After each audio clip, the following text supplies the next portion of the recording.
it'll fuck it up. Oh, well now it's live. Okay, so maybe right, so we're live now. So maybe welcome along to everybody who is joining us as I speak. And maybe just as we kind of wait for people to filter through, I might ask Colin, as you are the chair of ERB, how did you think the election went? The election went really well. Given the circumstances, it's a massive ups to all the candidates that put themselves forward. This is probably one of the biggest amount, or the largest amount of candidates that we've had. Like, we've had 16 candidates for 4 positions, which is absolutely massive. And in relation to other years, it's just fantastic to see that there's so much interest in the student voice and into who the students of UL would like to represent them next year. Absolutely. Yeah, no, in fact, that's, I think we need to all echo that, like, well done to every candidate. It was such a weird election, and thank you so much for your cooperation throughout the whole process, because obviously it's this, like, nobody anticipated this. It's been so strange, but I think you all put your best foot forward, and it's been really it's been a cool process for us to watch from the outside in, as nerve-wracking and all as it must have been for you. Sharina, how did you find it? I actually cannot get over how well every candidate did with having to move online in elections. Their campaigning was just, I was in awe of every candidate that put themselves forward to do an online campaign, really. I actually couldn't believe it. I said it a few times on Instagram and Twitter that I was just so impressed with everyone's campaigning, which I was. I was like, wow, I would never have thought of that. Like, so good, really good. And an enjoyable experience to watch. Yeah, so I think we might put everyone's nerves to bed. I don't know what we're like in terms of 257 watch, 280 currently. Okay, so people are still pouring in. Yeah, in terms of does anyone have anything we can do to Yeah, Jack's going to sing us a song, okay? So, yeah, so we're at 3 people now, Jack. So if you want to get it moving. Unreal, yeah. Sound. Okay, cool. So James, if you want to share the screen, and we'll get going with the announcement.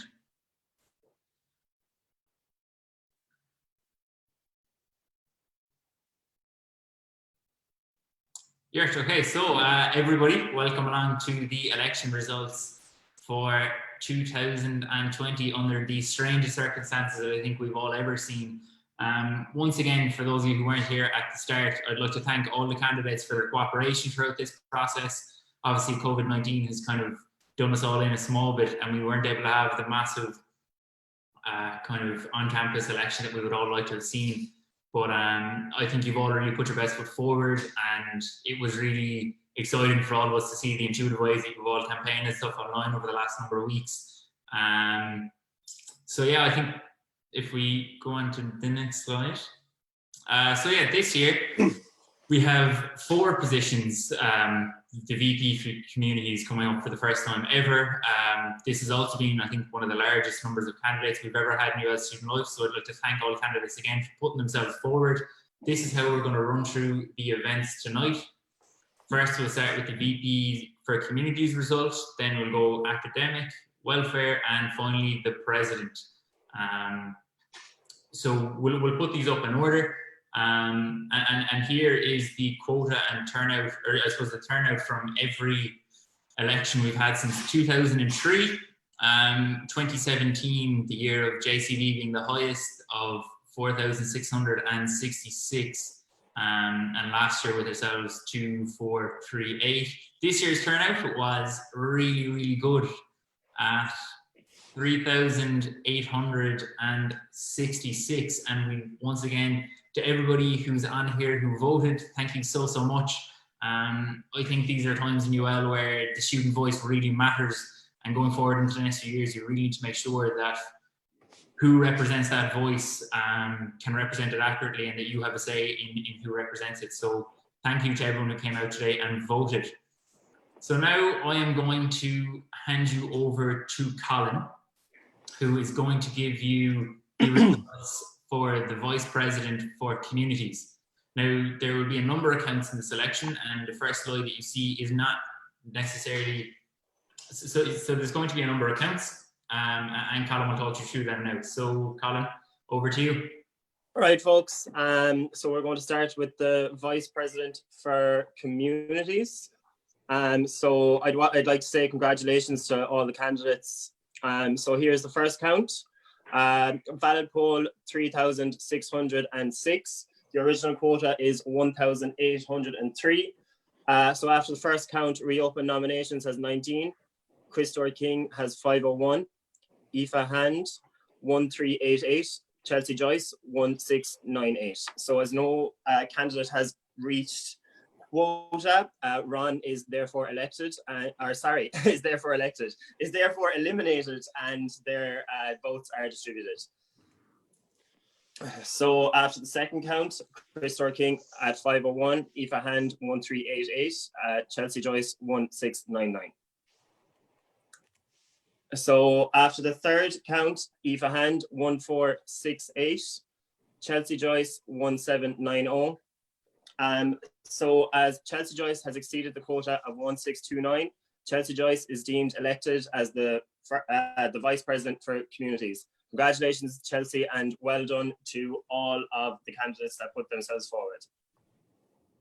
So moving on, we are going to a Vice President for Academic.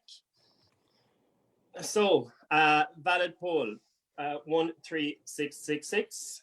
Original quota is 1833. So Ron 11, Tig McSweeney 714, Adele Harty 833, Alison Fitzgerald 1046, Aaron O'Brien 1062. As no candidate has met the original quota, Ron is eliminated and their votes distributed. After the second count, Tig McSweeney 714, Adele Harty 833, Alison Fitzgerald 1047, Aaron O'Brien 1062. As no candidate has met the quota, Tig McSweeney is eliminated and their votes distributed. After the third count, Adele Harty 935, Alison Fitzgerald 1127, Aaron O'Brien 1142. As no candidate has reached the quota, Adele Harty is eliminated and their votes are distributed. After the fourth count, Aaron O'Brien 1286, Alison Fitzgerald 1354.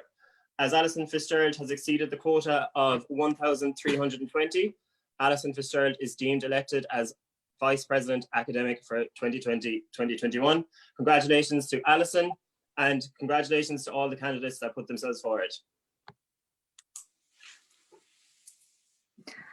Hello everybody, we're going to move on to Deputy President and Welfare Officer elections. Well done to all the candidates that put their names forward. The valid poll was 3,694. The original quota was 1,847. Ron 14, Naomi O'Mara 391, Jake Moynihan 1237, Mark Fulham 763, Patrick Collins 1289. As no candidate has reached their quota, Ron is eliminated and their votes are distributed. On the second count, Naomi O'Mara 392, Jake Moynihan 1237, Mark Fulham 764, Patrick Collins 1289. As no candidate has reached their quota, the candidate with the least amount of votes has been eliminated and their votes are distributed. Mark Fulham on third count 802, Jake Moynihan 1282, Patrick Collins 1351. As no candidate has reached their quota, the candidate with the fewest amount of votes has been eliminated and their votes will be distributed.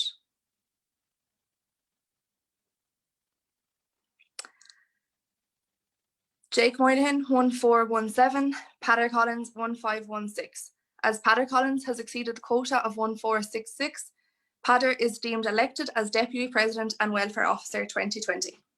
Well done, Patrick, and all the other candidates.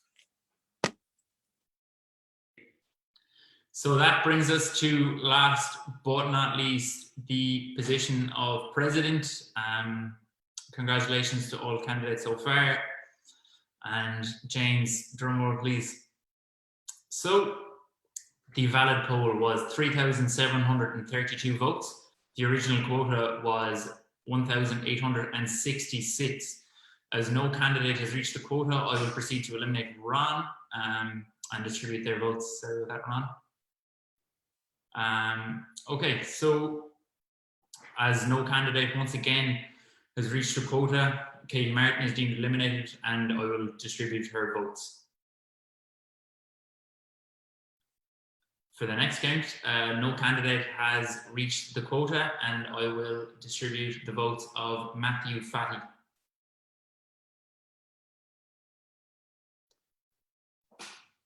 For the final count, no candidate has reached the quota, so I will proceed to distribute the votes for Luke Doherty.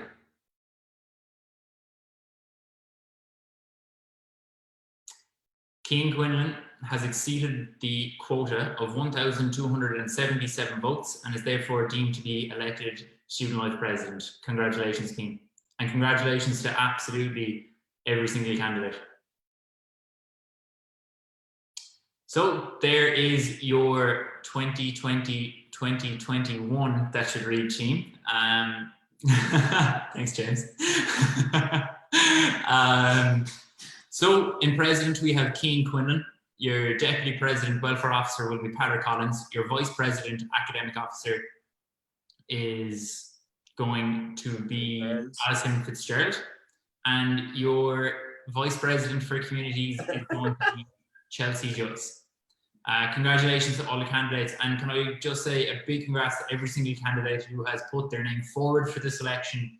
Putting your name forward for election is not easy at all, and it was the toughest decision I've ever made, and I have a real respect for every single candidate who has put their name forward.